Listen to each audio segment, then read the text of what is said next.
Miks see auto spordiklubi nii-öelda garaažis on, kui see isegi ei ole ideaalis täitsa auto?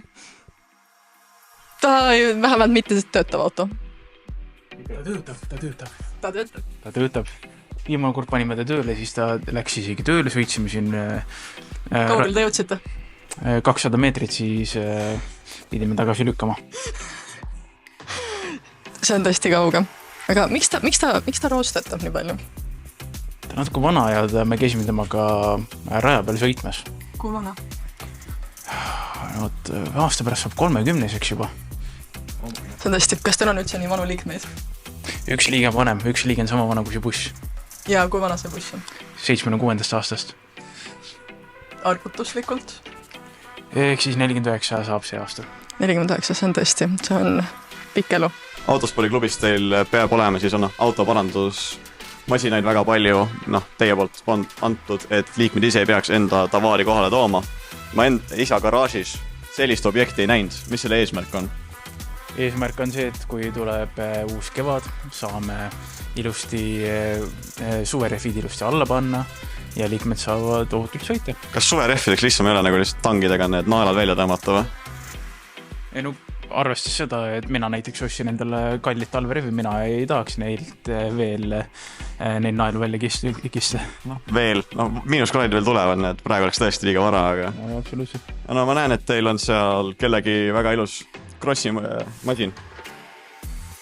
Ma olen siin varem näinud 2-3 venda, kes tulevad enda motikatega küll, aga miks ta siin lihtsalt seisab? Kas te lubate enda liikmetel siin lihtsalt päeva jooksul hoiustada enda masinaid, kui nad ei taha parklast maksta? No kui ta on hea liige ja ta ütleb, et ta saab masina kiiresti korda, miks ka mitte? Kui kiiresti see umbes peaks olema? Või milline see isiklik rekord teil siin on?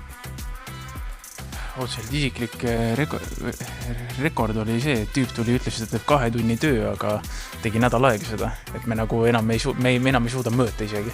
Nädala sees mõned inimesed pargivad maja ette või otsivad parkimiskohta, pingsalt sõidavad, hästi pingelised, need vaatavad kõik need read läbi ja tuleb välja, et ei ole kohta. Kas siia saab parkida? Siis kui sa 2 tunniga suudab mingisuguse töö endale siin leida ja sa teed seda tööd 2 tundi loomulikult. Aga kui ma näiteks tulen siia, pargin ära ja ma teen selle kilgi neid ülesandeid istudes autos ja lahendan elektroskeemes nagu läpaka peal. Kas see läheb töö alla või? No päris ikka mitte, et pigem ikkagi tudengiorganisatsiooni ja autoparanduse hüvanguks. Okay. Aga me nägime seal mootorratast, nii et kus see nagu väljasõit on? Kas nagu mõlemast uksest saab nagu õue või? Ei, ainult siit, siin on meie ja ustav kone autolift, kuhu mina olen isiklikult 5 korda kinni jäänud. Oda, autolift, me on maal praegu, et sa peab liftiga üles. Jah. Toi. Tule, vaatame lifti. Aga kas me jääme praegu kinni ka? No ütleme 50-50 šans on. Aga kas sa teadsid, et nagu meil on autolift olemas või? Wow. Okei, see on päris vägev. Aga see on massipiirang või? Massipiirang on mingi 3 tonni.